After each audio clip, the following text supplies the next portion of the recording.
तो ये वीडियो है जब ऐश अपने कार्लोस ली को लड़ने के बाद अपने सभी दोस्तों यानी क्लेमेंट, बॉनी और सेरेना को बाय बाय कर देता है। पर असली सीरीज में कार्लोस के बाद क्या चालू होता है ये तो हम सबको पता है, इसीलिए हम उसके बारे में तो बात नहीं करेंगे। इस वीडियो में हम एक ऑल्टरनेट रियलिटी के बारे में बात करेंगे कि क्या होगा अगर सेरेना और ऐश दोनों ही एक साथ ट्रेवल करने का मन बना लेते हैं। कार्लोस के एंड के बाद सेरेना होएन जाने वाली थी। वो होएन के कॉन्टेस्ट में पार्ट लेकर अपने आप को और भी बेहतर बनाना चाहती थी। वो अपने आप को ऐश के लिए और भी बेहतर लड़की बनाना चाहती थी। यहाँ ऐश को एक पोकेमॉन मास्टर बनना था, जिसके लिए उसे बाकी सबसे एक अलग रास्ता चुनना पड़ता है। जहाँ क्लेमेंट और बॉनी अपने जिम वापस चले जाते हैं, सेरेना होएन रीजन के लिए निकल जाती है। जब पोकेमॉन XYZ एंड होने वाला होता है तब हमें ऐश और सेरेना के बीच कुछ ऐसा इंटरेक्शन देखने को मिलता है।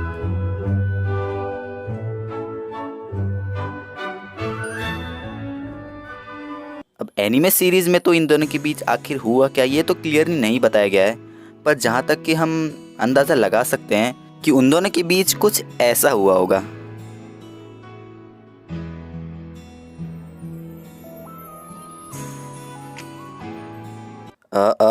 तुम क्यों खुश हो रहे हो भाई, तुम तो सिंगल हो। यहाँ हम देखते हैं कि ऐश की बहुत इंटेंस फाइट चल रही है।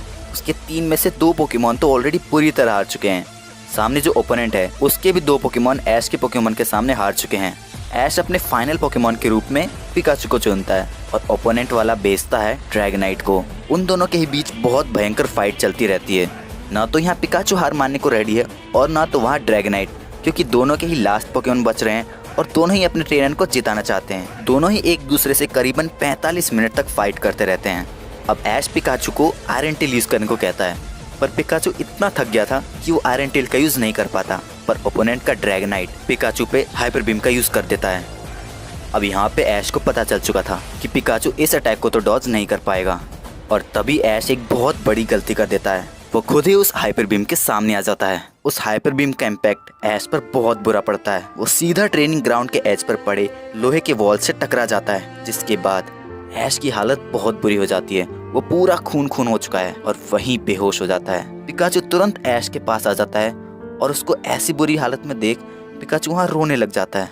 हालांकि पिकाचू खुद अपने बैटल से इतना इंजर्ड है, पर फिर भी वो ऐश को उठाकर पोकेमॉन सेंटर ले जाने की हिम्मत कर रहा है। तभी जल्दी से ऐश का ओपोनेंट वहाँ पे आ जाता है और ऐश और पिकाचू दोनों को अपने टेलॉन फ्लेम पे बिठाकर पोकेमॉन सेंटर ले जाता है। ऐश को तुरंत ही ICU में एडमिट कर दिया जाता है। ऐश को ICU में रहते हुए अब करीबन 2 दिन हो चुके हैं। अब डॉक्टर्स के लिए भी ऐश को बचाना काफी मुश्किल लग रहा है।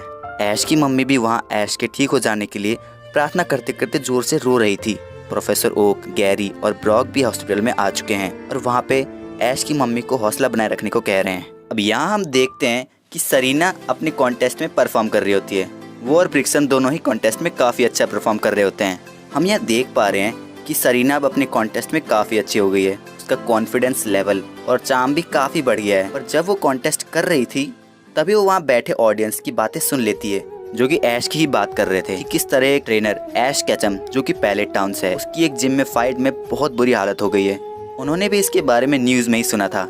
और ये सुनते ही सेरेना कॉन्टेस्ट को बीच में ऐसे ही छोड़कर वहाँ से भाग जाती है। रास्ते में सेरेना अपना रिबन पकड़कर कह रही थी, ऐश तुम्हें कुछ नहीं हो सकता, हिम्मत बनाए रखना, मैं आ रही हूँ ऐश।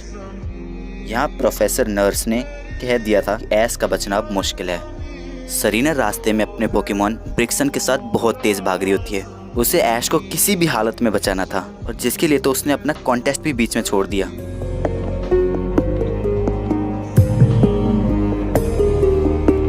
और पता नहीं अचानक कहां से बहुत सारे पर्शियन वहां आकर सेरेना को घेर लेते हैं। सेरेना को समझ नहीं आता कि ये पर्शियन आखिरकार आए कहां से हैं। आखिर ये सब पर्शियन आए कहां से हैं? क्या इनको भेजने के पीछे किसी इंसान का हाथ है? और अगर है तो इंसान सेरेना को ऐश तक पहुंचने क्यों नहीं देना चाहता? और क्या सेरेना ऐश तक पहुंच पाएगी? क्या ऐश बच पाएगा? सवाल बहुत से हैं, जिसका जवाब छुपा है अगले पार्ट में।